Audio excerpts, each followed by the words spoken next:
Welcome to the Conscious Matchmaker. I'm your host, Sophie Singer, founder of Sophy Love, alongside Elizabeth Foster, lead executive matchmaker and conscious dating coach. Whether you're single or looking to enhance your relationship journey, let us support you in creating meaningful connections. Get ready for heart-to-heart conversations, expert insights, and a dose of compassionate wisdom. This is the Conscious Matchmaker. Let the journey to love begin.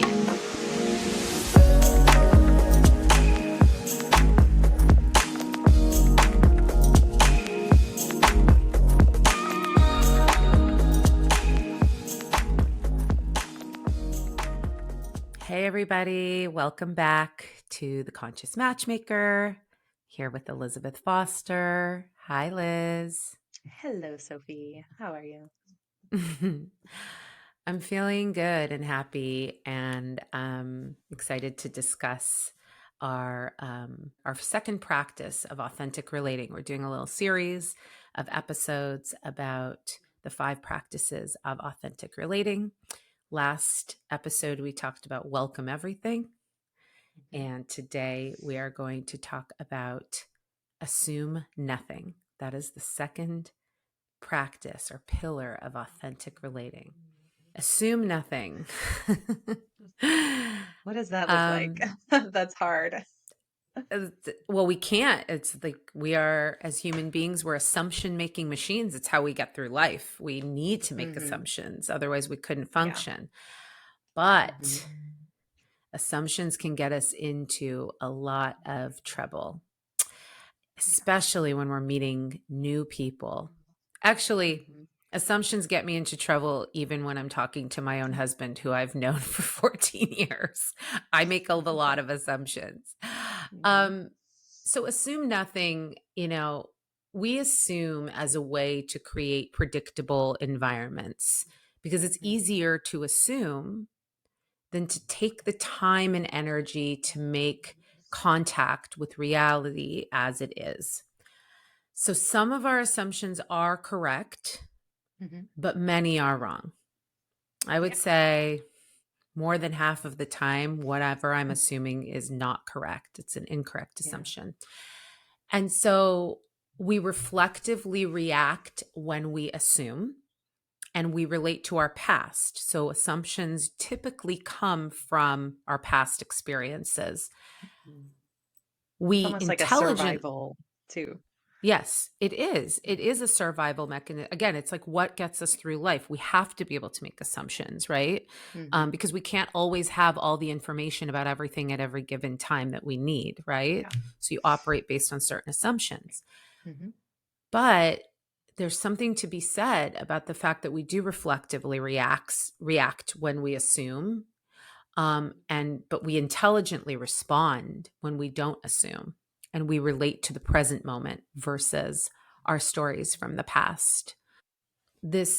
So how this shows up in dating, especially, this brings up something that you and I both learned a little bit about and has just come up over and over and over.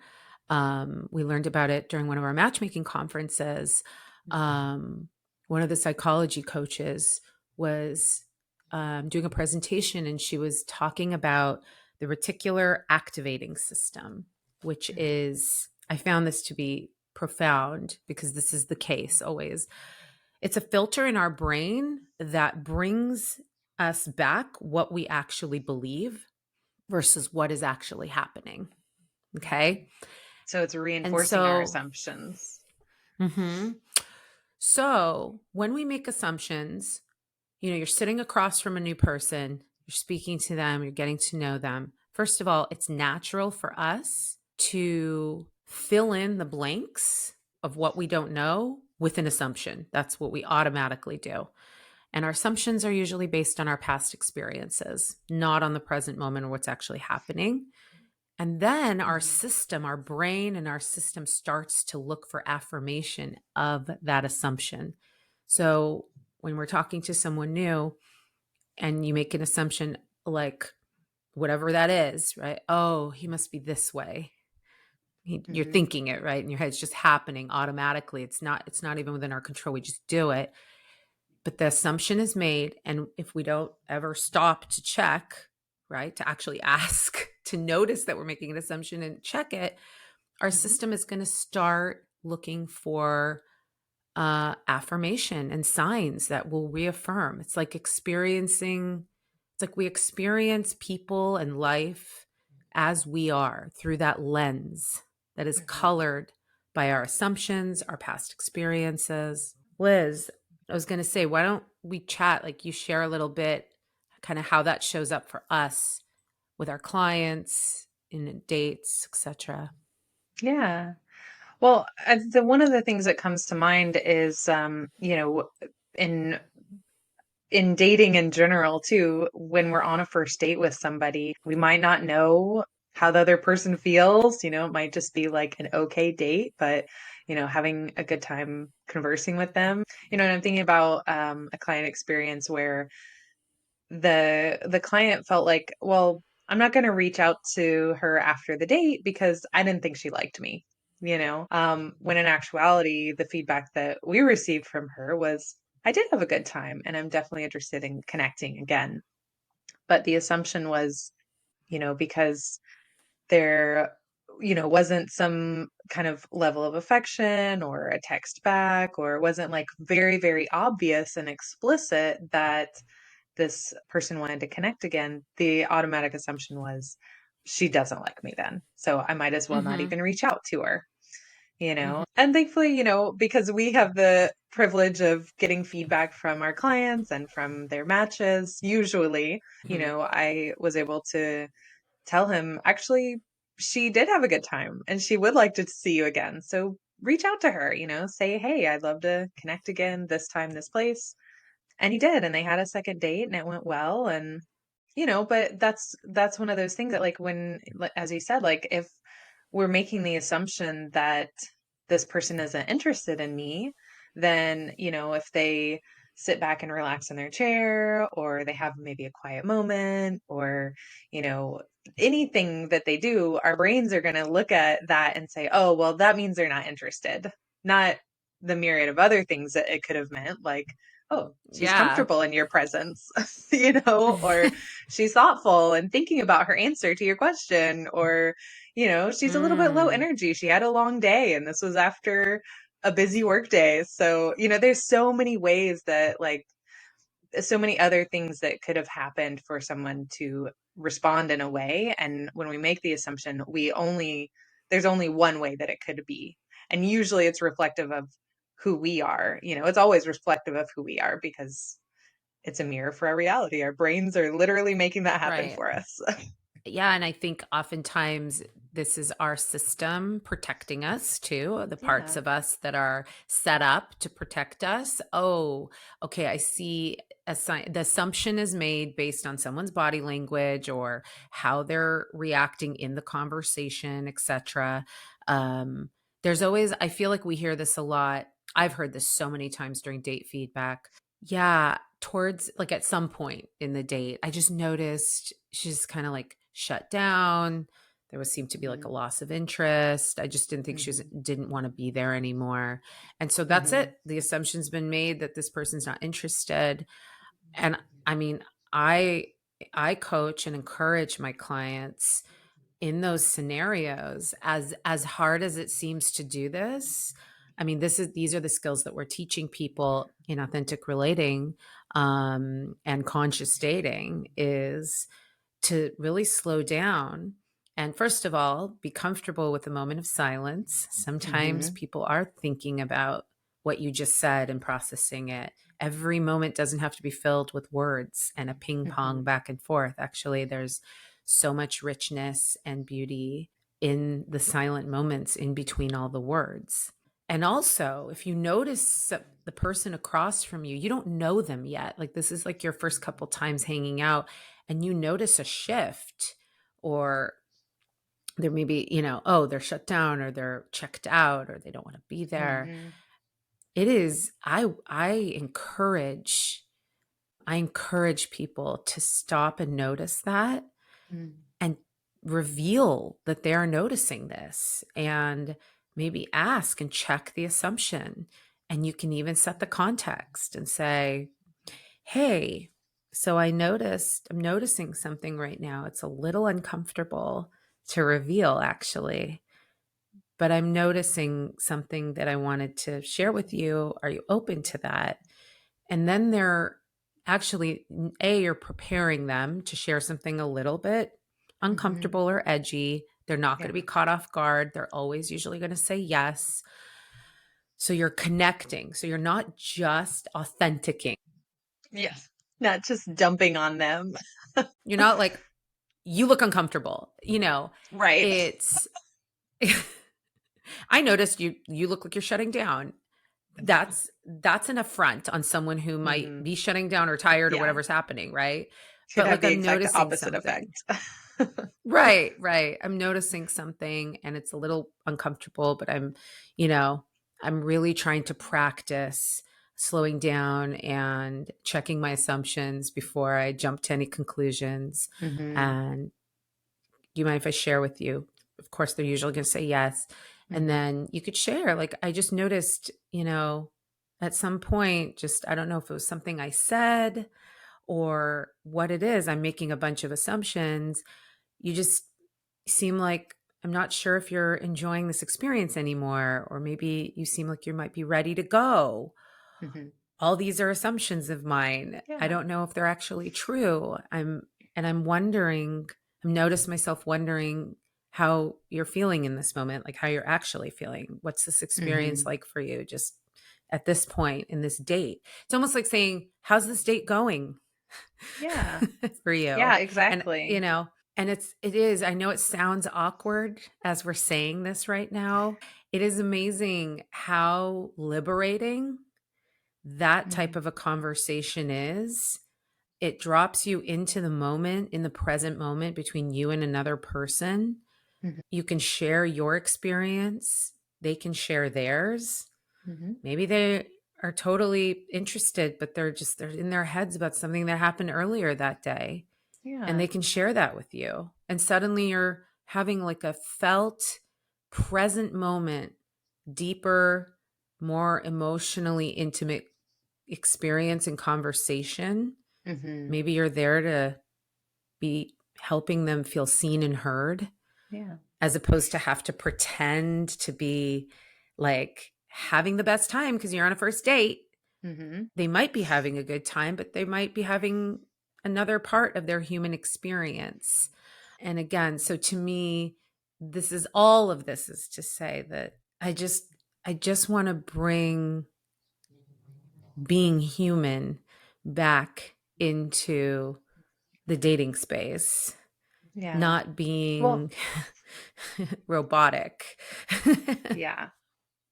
Well, and I think, having these conversations too allows the pressure to be alleviated in those situations, Mm, allows us to um, be really upfront about what our experience is and show that little sliver of vulnerability, and that we're willing to have these conversations and be our most authentic selves with someone, and hopefully that person can meet you there too. A lot of people, who are open to sharing and wanting deep connection, they're gonna love that you're asking these questions and love that you're getting off script from the what do you do, what's your family like, where are you from, how long you been here, mhm, and mhm, just really allowing the conversation to be really present and really vulnerable. And that doesn't mean like you're sharing all of your trauma and everything, but it means you're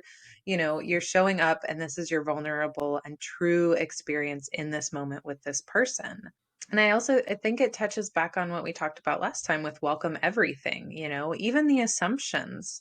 Welcome the assumptions, notice the ways that you're assuming something about mhm. someone, and bring some light to it, Not don't, you don't need to assume that your assumption is correct because, it might Right. not be. But if you notice you are have, thinking that this person must be this way because of this job, or they must be this way because they're an only child, or they have six Mm-hmm. siblings, or whatever it is, you can just bring light to that and be, ask a really open question like, hey, I'm curious. Like, my assumption is that being an only child means, this, and this. Was that what it was like for you? Tell me more about that experience. I'm curious, and so, yeah, it doesn't, it opens up conversation to really understand who a person is and what their lived experience is, as opposed to their stats and how they fit into Mm-hmm. the check boxes that we sometimes live by. Yeah. Yeah, that's really rich, Liz. Yeah, I mean the practice itself, this assume nothing is to just I mean it's simple, right? It's to notice your assumptions, which requires slowing down Hmm. and welcoming the assumptions. Yes. And then checking them out in reality with the other person. If they're wrong, we let them go. We don't allow them to color the lens from which we're going to experience this other person. And the outcome of this practice is so beautiful. Like you just said, it breeds curiosity. Hmm. And that is the key. People are always like, oh, be curious. Like, you got to be curious on dates. But guess what? Curiosity doesn't just spontaneously happen, it Hmm. comes from something. And if you slow down, start noticing your own assumptions, which are going to happen no matter what. Yeah. 100% guarantee. I'll put money on it. We all do it nonstop. Hmm. I do it in most conversations. Yeah. If you can slow down enough and notice your own assumptions and start checking them, that is curiosity, Hmm. right? And it's true, like deep, unbridled curiosity. And of course, it breeds humility and gives you this sense of, it gives you more, I would say, like environmental and emotional intelligence. Again, people Hmm. talk about, oh, I need somebody emotionally intelligent. Okay. But that's a Well, what does that look like? practice. Yeah. Yeah. Yeah. It's a doing, Hmm. it's a conscious effort to Hmm. notice, right? As we're talking about this, the thing that comes to mind too is that our assumptions aren't always negative either. It doesn't necessarily have to be this judgment on a person. It can also be a positive assumption. And that doesn't make it any less wrong. It can still be Right. a wrong assumption, even if it is a positive one.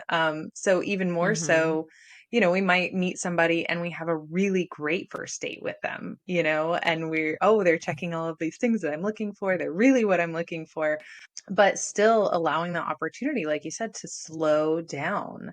And maybe they do meet these things that you're looking for, but getting curious about what does that look like for them? Maybe you want somebody who is very family oriented, but does that look like they have, close brothers and sisters, or they want to have children in the future, or, you know, there's so many ways that an assumption can go. And so even when it's a positive one and it, sort of fits Mhm. within what we're looking for, it is still really beneficial to dive deeper into that and get more information and get more understanding about what the truth behind it is for that person. Because, we can also get off to the races in our hearts and our minds before we really know somebody too. And that can, lead to maybe a lot of fun experience, but sometimes a lot of heartbreak too. So allowing, again, that Mhm. slowdown and allowing Mhm. us to explore even the positive assumptions that we have about a person.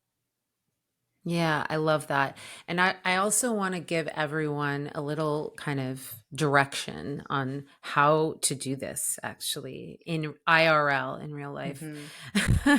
um, and I encourage people, I always encourage everyone, be bold Mm. in your vulnerability and meet your edge when you are having these new conversations and interactions.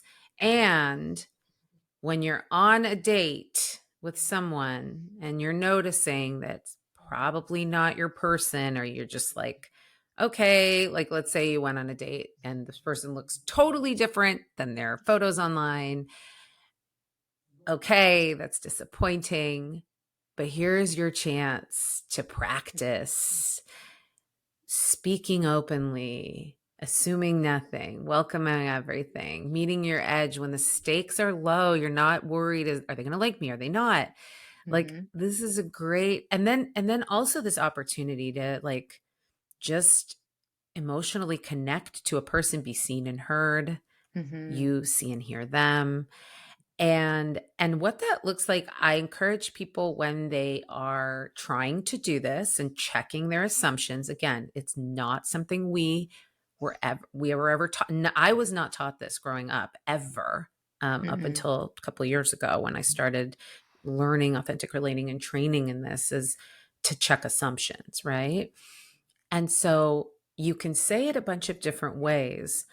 I find that it's really nice to say, I notice an assumption that, versus, okay, so I'm assuming that. Da, da, da, da, da, da, da. Mhm. So you could say it either way, but if you say, I think when you say, I notice, or even there's a part of me that is, I notice a part of me is assuming.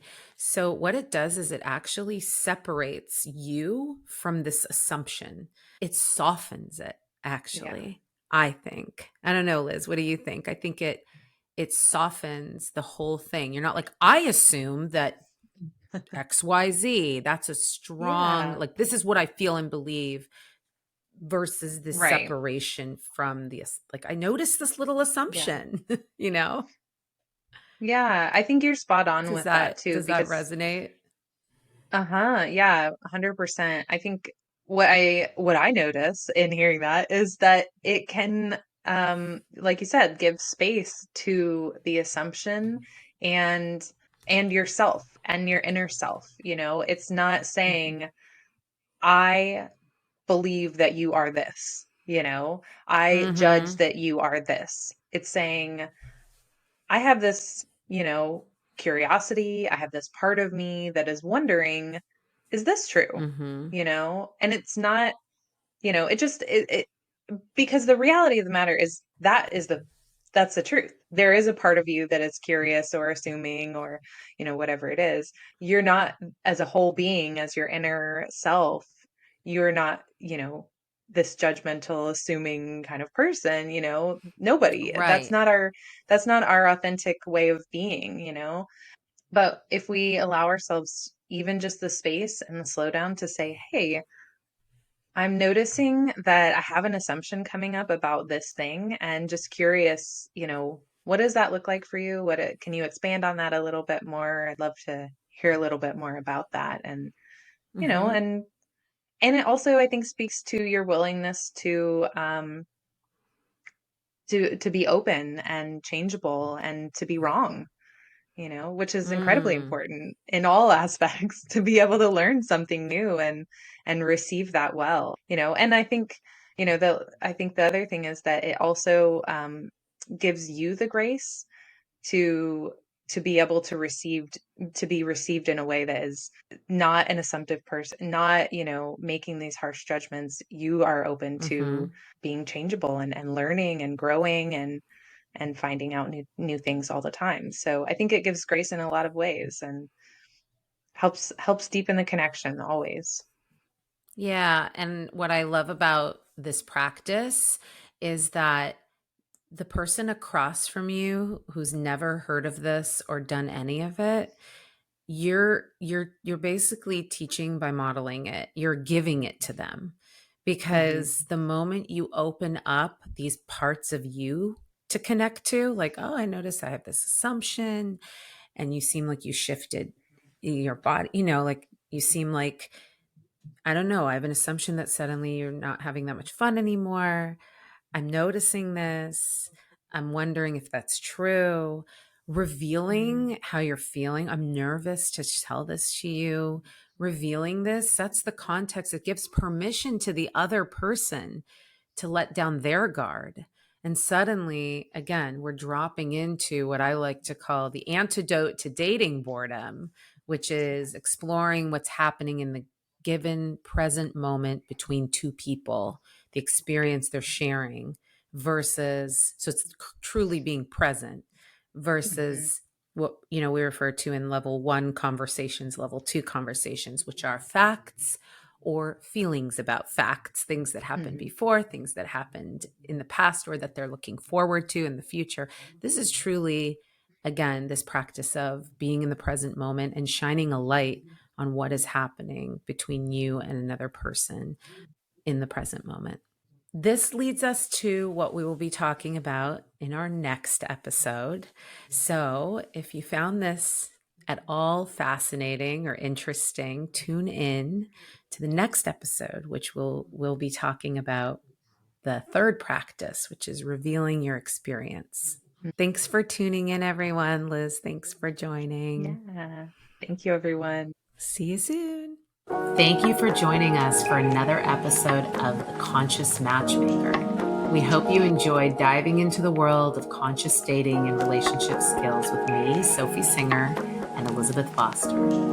If you're on a journey to find love or strengthen your connections, remember to hit that subscribe button so you never miss an episode filled with heart-to-heart conversations and expert insights. Connect with us on Instagram at MatchmakerSophy for daily inspiration and updates.